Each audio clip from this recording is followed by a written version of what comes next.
Oh no. Okay. Did it Yes. freeze? I'm gonna have, huh?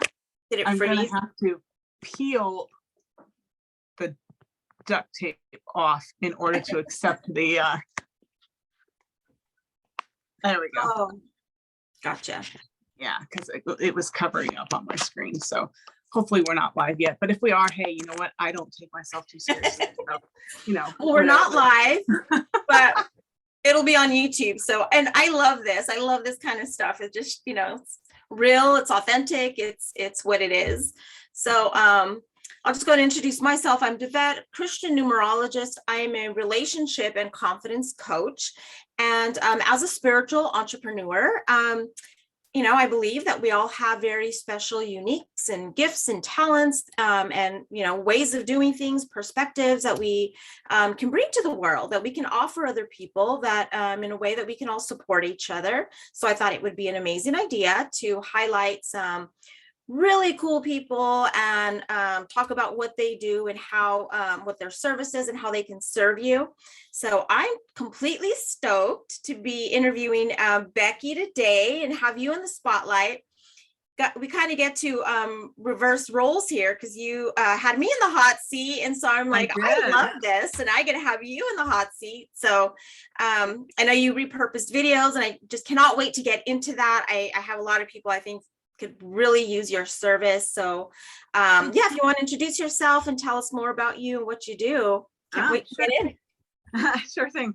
So yeah, I'm Becky, and my little biz name is Content with Ease, and I picked that because the content that I can both repurpose and create for you is easy.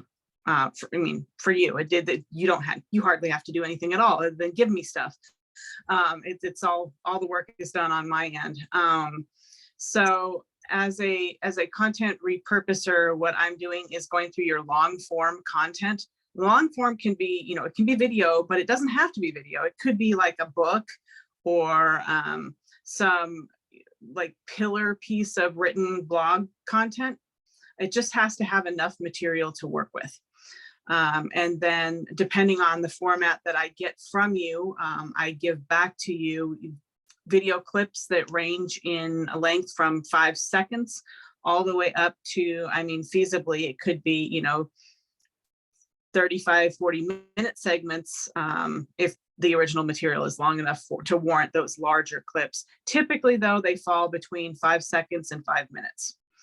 And then I do branded quote images for use on like Pinterest or Twitter or Facebook or Instagram.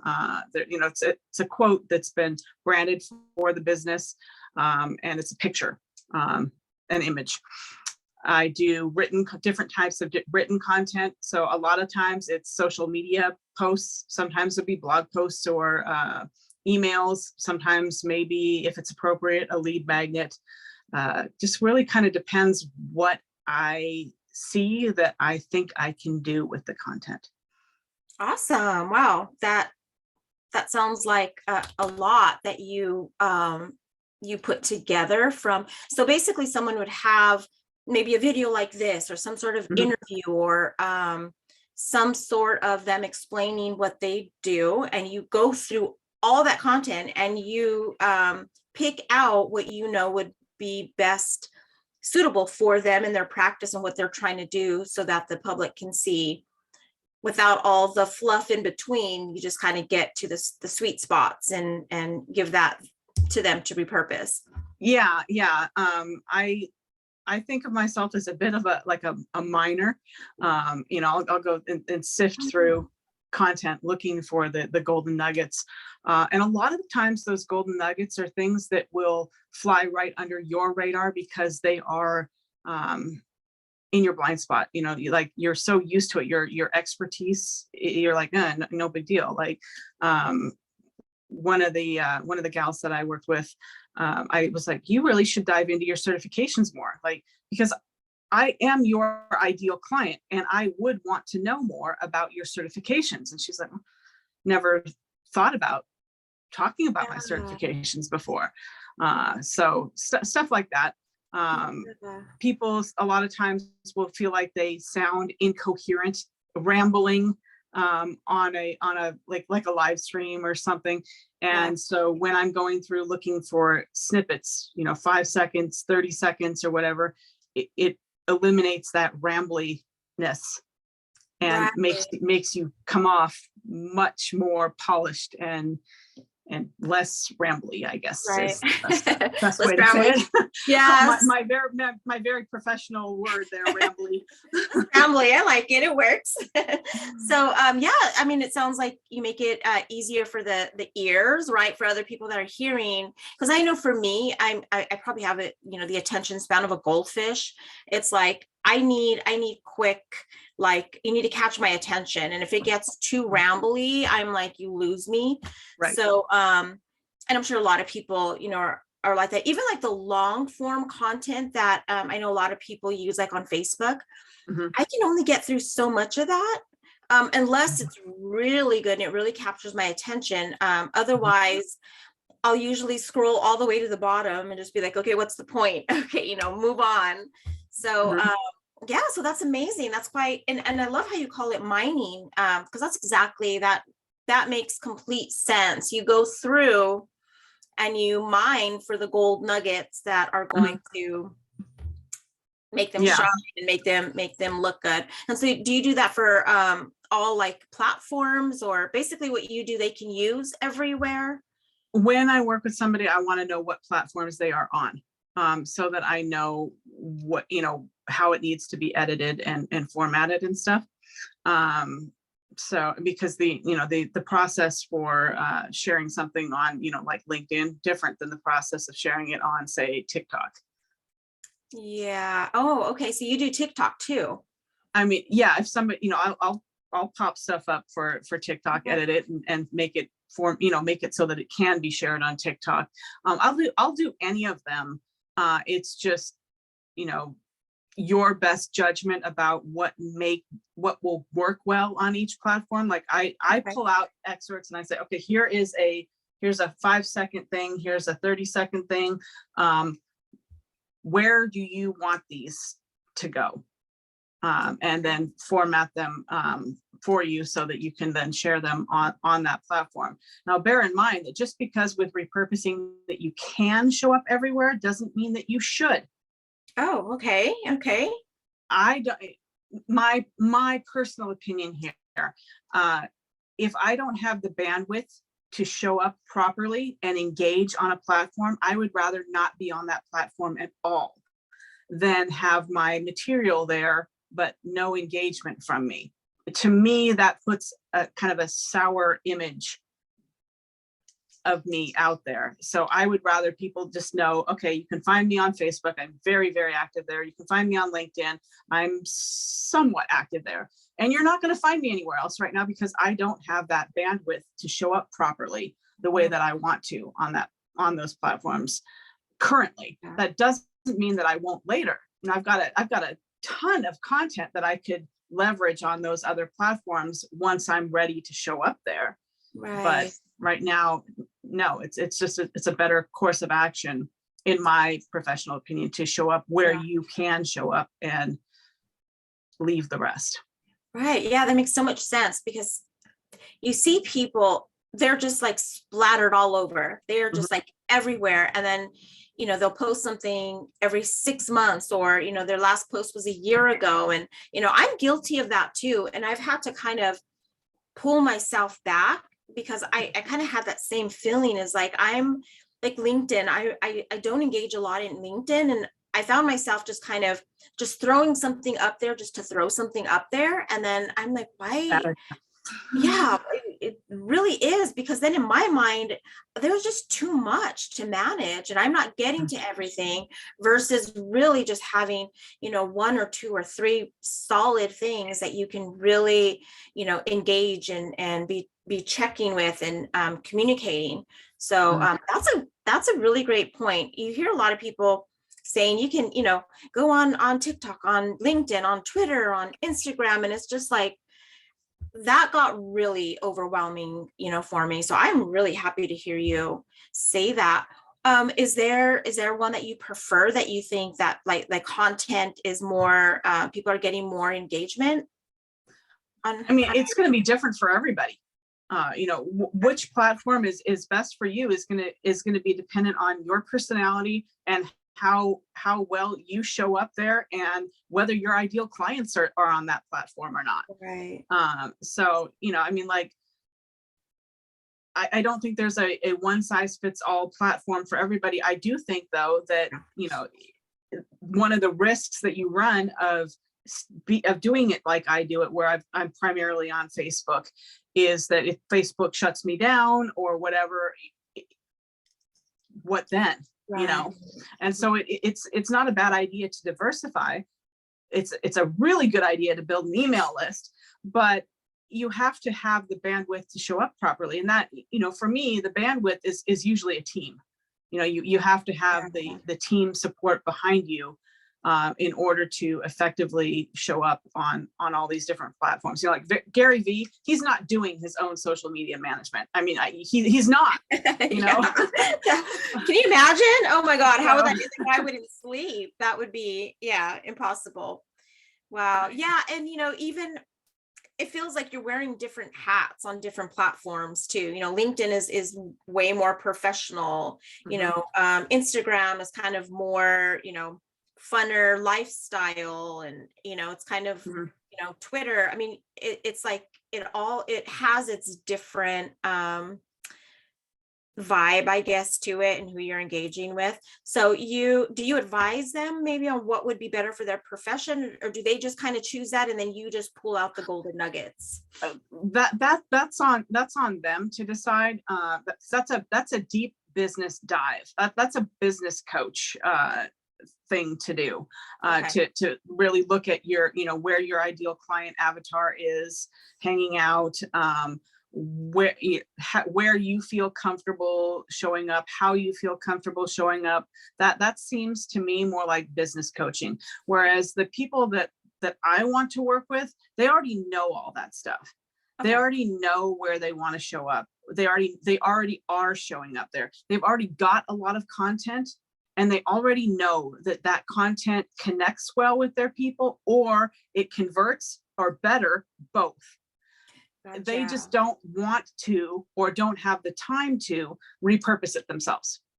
Okay. Yeah. Oh my gosh. Yeah. That completely makes sense. They're kind of set already in where they want to show up, where they fit in, if it's, in the business, area, LinkedIn, or however they want to show up. So they just give you their content. They kind of throw everything your way, and you go through. It sounds like a long process. You're taking a big load off their The primary benefit is twofold. It saves them time. It gets, threefold. It saves them time. It gets them off of that constantly having to create content every day. Right. And then it also, puts somebody else's eye, an outsider's eye, on your work, to allow, different things to show up. Like a lot of people, I've heard from a lot of people, I don't know what to pull out. And for me, that's an intuitive process. I'm just looking for the stuff that just goes, boom, this is really interesting. Or, ooh, that's cool. Ooh, I want to know more about that. And then I generate ideas for more content that can be created around those topics for people at the same time, if they are looking to create more content. Right. So, yeah, I love that. And it does take like an intuitive mind, like a knack specifically for this, which I love, because not everybody has that. You want, if you're I don't know, a coach in some other, field, you want to focus on that, not having to, you're not. And that's what I love about even these interviews, is that, a lot of the people that I'm highlighting, they're, specifically amazing at that one thing, which is how we all, need each other and support each other through that. So many times people try to wear all the different hats, and then it just kind of breaks down. And that might be why most businesses do not make it past the first year or 2 or 3.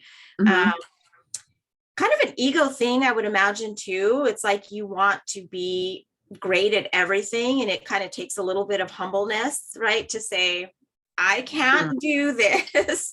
Becky, can you do this for me? Yeah, that ego thing, as far as wanting to be good at everything, has actually never been something I have struggled with very much, because I'm lazy. Like, I don't want to invest energy into shoring up my weaknesses. I would rather invest that energy into making my strengths better, and then either eliminate, delegate, or mitigate my weaknesses as much as possible. Mhm. So, rather than pouring all that time into becoming a great Canva gal. Well, I mean, can I? Yes, but it's going to look like I did it, and that's not going to be good. Right. I'm going to have, somebody else whose thing is Canva do it, because it just makes more sense. I don't want to spend, 6 hours trying to teach myself how to do something on Canva. It just, it doesn't make sense to me. Yeah, and it kind of you end up doing things that are not enjoyable for life. And I think the whole point is to do the things that you love, right? That's what makes you good at Yeah. it. And I forgot who it was that said that, and you might know, the quote or who the person is, but something to the effect of, you don't have to be great at everything. Like, you just need to hire the people that are great at it, right? And these are like billionaires and multimillionaires that run these corporations, that they're like, I don't have to be good at, It sounds like Henry Ford.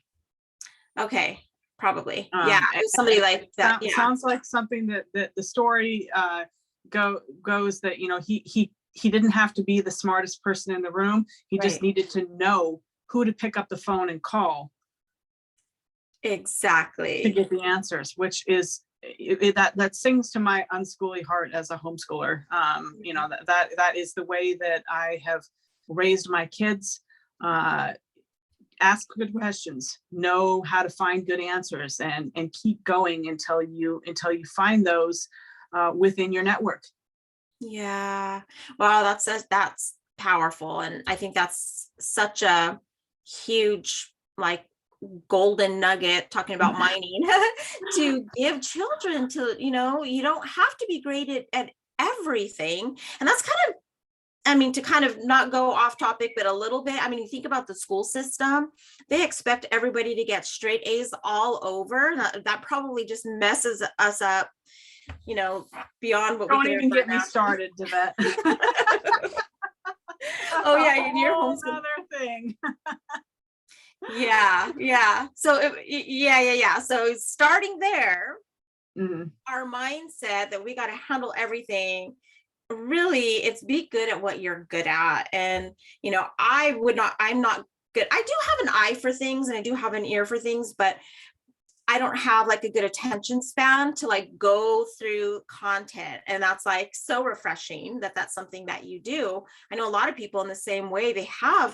You get them going on something, and they can just like come from the heart, and they can teach, and they can transform, and they can, inspire. But then putting it all together, it's like they're using a different part of their brain that just like, that muscle's not built, and, they're just not able to do that. Well, and bear in mind that doing for yourself what you can do for other people is harder too. The business coach needs a business coach. Exactly. Yeah. The mindset coach needs a mindset coach. Oh, so true. Yeah. Therapist needs a therapist, right? The doctor needs a doctor. It's like, it's so true. Yeah. We all kind of need each other in that way. Is there a specific type of client that you prefer, or that you really enjoy working with? I really like, on the repurposing end of things, I really like coaches, business coaches and mindset coaches, because they have really, really interesting material. On the, on my hot seat interview kind of thing, I am wide open to whoever wants to talk to me. I particularly enjoy connecting with other people whose jam is content. Even though they are sort of competitors, the commonality there with the, the love of creating content makes for fascinating discussions. Oh, I bet. Yeah. So yeah. Yeah, you just kind of can geek out on stuff, Mhm. right? Yeah. So yeah, I'm the same way when I start talking to somebody about like, numerology or spirituality or something. It's Mhm. just like, hours go by and you're still just geeking out, going down that rabbit's hole. And yeah, Right. it's a lot of fun when you can do that. That's Mhm. awesome.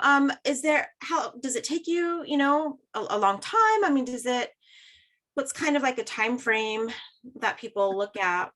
It depends on how much content they're giving me to go through, and how, there's no delicate way to say this, how good the content is. Sure. Okay. Um, Yeah. you know, Yeah, I can imagine. but I don't work with anybody without first looking at the content that they want me to repurpose. Okay. So I don't, that I won't even talk to somebody about what they might want done until I see the piece of content itself. So the very first process for somebody that wants to work with me is to they request a call, and then they fill out some information, and I'm going to ask them right away for drop a piece of content that you want me to repurpose into this Google Drive folder. And I'm going to look at it. And if I think I can do good stuff with it, then I will approve the call and we'll talk about what I think I can do with it and go from there. If I don't think I can do great stuff with it, I'm going to tell you why. Have thick skin. Ouch, I'm going to yeah. tell you why. And then you can give me a different piece of content, or you can take that, take my advice and bear it in mind when you create new content and come back to me later. Some pieces of content work really, really well for repurposing. Others don't. Some people stay surface and some people go deep. It's much easier when somebody's going deep than it is when somebody's staying surface. So, I mean, it really depends. How long it takes. I mean, the turnaround for me could be as quick as a week. Or it could take a couple weeks if I've got a lot of stuff or a lot of people that I'm working with at any given moment in time. Because, like, I can only take on so many clients at once. Of course. Yeah. I mean, at that point, then at some point I'll scale, and that'll be, that won't be a factor anymore. But right now that's a factor. So. Yeah. Until we start the cloning process, right? I think we're close there. Yeah, cloning, training, I mean, I'd still want to maintain a finger on the pulse of what's happening with other people's content. But yes. Yeah, it's awesome. And I love how you do, they request a call, you get a, look at their content, and that way you're really not wasting anybody's time. Right. Yeah. There's no point in getting on a call to talk for an hour or half an hour or whatever, and then have them send me the content and then have me realize, oh, I can't work with this piece of content very well. I mean, realistically speaking, anything can be repurposed at least one way, but just because it can be repurposed doesn't mean it should be repurposed. Right. And I have to be able to do more than one thing with it. Right. So, I want to know before I bother to talk to somebody too much. I mean, I'll answer quick questions, but, I'm not going to get on a call for a half an hour or an hour without knowing that I can work with this person's content. So. No, I love that. And it just goes to show the quality of work and time that you put into it. A lot of people just take anything, and sometimes it's hard to find someone that will give you that hard, honest truth that's valuable. They don't want to hurt people's feelings, but yet you're actually doing them a greater, good by being honest and, and not wasting anybody's time. And, it's not personal, it's business, right? It's like you want to get to what you can do and serve who you can serve. Yeah, above that as well, it's, when I work with a piece of content and give somebody back their deliverables, I want to be proud of those. I want to go, yeah, this is good stuff. And if I take a client and I look at their work and I say, I don't think I can do a great job with this, and I decide that I was going to do that anyway, right. And I deliver stuff to them, when I deliver it to them, I'm telling them, this is stuff you can use. So I'm kind of attaching my professional reputation to that as well. And that just, Absolutely. that's not that's not how I want to do business. Yeah. That's not a reputation that I want to get for myself. I want people to go, wow, that's awesome. I love this stuff, and not as an, as an ego stroke, it's a great thing, sure. But as just a sustainability thing, I mean, your reputation matters. Absolutely. So, Absolutely. Yeah. One thing I didn't ask is what got you started? Like how did you fall into this? I was a freelance writer in my 20s and 30s. And that was back before the internet was much of a thing. And I was doing magazine articles, mostly for local parenting magazines. And then when my kids got a little bit older and we were, got taken a deep dive into homeschooling. I've been a homeschooler since 2003. So I have two of my kids are grown and done, and I've got one more still home. I needed to teach them how to write. And so I became a certified or registered instructor for the Institute for Excellence in Writing. And I started teaching and tutoring. And I've been doing that for a number of years. It fits well with my kind of word nerd, grammar Nazi kind of personality here. I really love to edit, which is, basically repurposing is editing. Yeah. And teaching and tutoring is not scalable in a way that I want to scale. And it also requires that you be available during the work, during the school day, for in the early evening. And that's terrible. I don't want to be trapped, stuck. Yeah. I want to be able to work when I work well, which is at night. And so I started thinking about what could I do? And I thought I could be a copywriter because I am great with words. I've been writing since I picked up a pen for the first time. But I figured out very fast that I don't like writing for other people. It's very, I just don't enjoy it. I like writing for other people to consume, but I don't like writing to try to capture somebody else's voice and have them put that out as their stuff. Right. And so I was like, okay, well, cool. What am I going to do instead?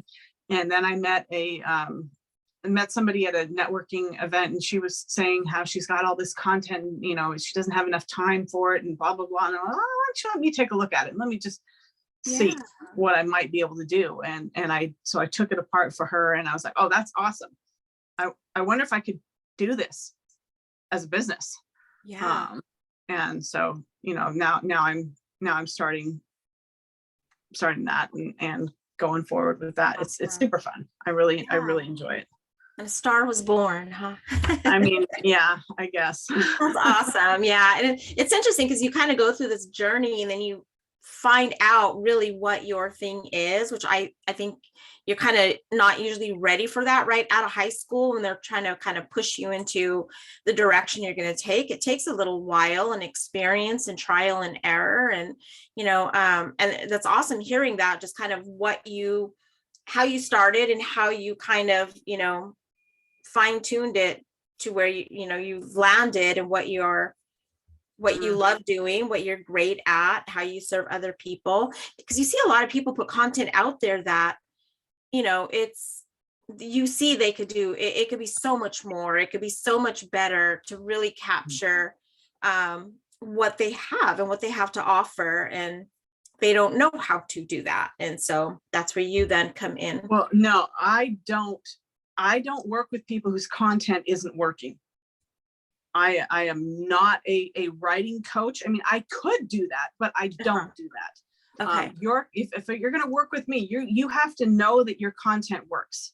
You have to be putting out good content already, because that kind of content is what's worth repurposing. Gotcha. Okay. So you don't want to repurpose content that people are going, yeah. Yeah, more of that. Yeah. More. Yeah, no, that's a terrible idea. So no, if you are struggling with your messaging and your content, could I help you? Yes, that's not my primary offer though. And I would probably send you to my friend Monica or my friend Danielle. Okay. One or the other of them would be most likely where I would send you for that help with your actual messaging itself.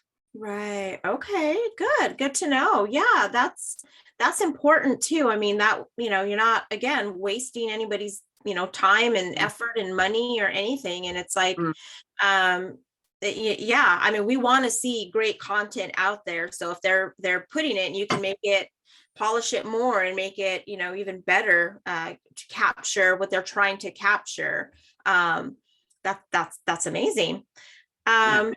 So ideally your ideal client then would be coaches. My ideal people to work with are podcasters, authors, course creators, and speakers, because they all put out long form content on a Okay. regular basis. And then that one piece of long form content I can take apart and give you, like a ton of different stuff out of that one piece of long form content. And then you take that, and it's best if you've got a couple of pieces in the works at the same time, so that you can scatter them in your content calendar, so you're not overwhelming people with the same thing, right after the other. Right. But then instead of then spending a ton of time creating new original content each day to drive traffic into your Facebook group or to your website or your sales page or whatever, you're leveraging this repurposed pieces of content to do that for you instead. Gotcha. That's so those kinds of people tend to have that long form content, and they tend, unless they've got a good team behind them, they tend not to be repurposing it well. Gotcha. Okay. Oh, I love it. Okay. Yeah, a lot of the people that I've been interviewing so far, and more that I actually have on my calendar, I think would fit very perfectly with you. So, I definitely, I'm going to send people your way for sure. And once we're done and I upload this to YouTube, I want to send this to a couple of people too. I think that you'd really be able to help them. And, Awesome. I'm all for supporting other people, and especially if what they are bringing to the table is like what people need to hear, and it's awesome and it's inspiring and it's good. Like, I want to fan that flame and be able to connect people and polish up their message and and get it out there. It's time. We need good news out there. We need people doing good things, right? The more of that we can bring, all that negative and all that stuff, I mean, it's kind of, we got to push against it with all the good content and the inspiring and the positive and the uplifting each other and supporting each other, right, as much as we can. Yep, so I appreciate all that information. I just honestly, I feel inspired even just talking, to you about this and what you do. I think it's, you definitely have a gift, and a heart for it. I could tell it's like you're spot on with what you do. It's super fun. I love it. Yeah. So how would anybody get a hold of you that wants more information or wants to request a call? So my website is simple. It's contentwithease.com. Okay. And I'm available on Facebook. I mean, anybody that's connected with you can find me in your friends list as well. But my first name's Becky, last name is Ogden. I'm on LinkedIn. Otherwise, right now that's it. So one of those three ways. And I'm super approachable. I'm not scary. I'm no big, guru that has, separated myself from the masses, no, I just, what you see is what you get here. So, if I resonate with you, cool, reach out. If I don't, cool, don't, Yeah, that's what I love about you. I mean, you always have this like really cool vibe about you. You're very welcoming. You're very easy to talk to. You have these ideas, you get people together, and it's just like, you kind of allow people to just be who they are, take off that mask of, who you're pretending to be and just be real and authentic. And you definitely invite that. And, I love that. Yeah. Thank you. I try. I mean, I'm no saint. I'm sure. But that is something that I try to do. So yes. Cool. Awesome. Cool. Well, I will include your links under Okay, this awesome. YouTube video. That way anybody can find you. And of course, if you want to reach out to Becky, look for her on Facebook, on LinkedIn. I'll include the links below this video, or reach out to me and I will be more than happy Mhm. to connect you. So, be inspired, put your work out there, and just, let somebody else repurpose it for you, and bring that magic to the table. And you got your gifts, your talents, your message, and people really need to hear it. So it's important to work with somebody like Becky, that can help you polish it and get it out there just right. So Yeah. any last words that you want to say? Or I mean, not really. I don't. I mean, there are. I mean, yeah, sure. There are pieces of software that will repurpose pieces of content for you. However, you still have to go through it and figure out what you want to repurpose. And most of the time, people hire me because they don't want to do that, or they don't know how to do that. Having a human eye that isn't you, that isn't in your zone of expertise on your content to pull it apart is, there's something to be said for that. So yeah. Yeah. And to just kind of piggyback on that, and I'll end with this, is that, we like to say, that money is always replenishable, but time isn't. Mhm. So to be able to, hire you and let you do that, what you love to do, then, whoever is doing that is freeing themselves up to enjoy that time with their children or their grandchildren or their parents, or just, enjoying a sunset without having to, trade that time for something Mhm. that they're not good at, they don't want to do. It just sucks and, makes life miserable. So, Right. Yep. Absolutely. Well, awesome. thank you. This was fun. Yeah, totally fun. Thank you so much. And yeah, everybody get a hold of me, get a hold of Becky, and I'll definitely see you on the next video. We'll see ya. Bye.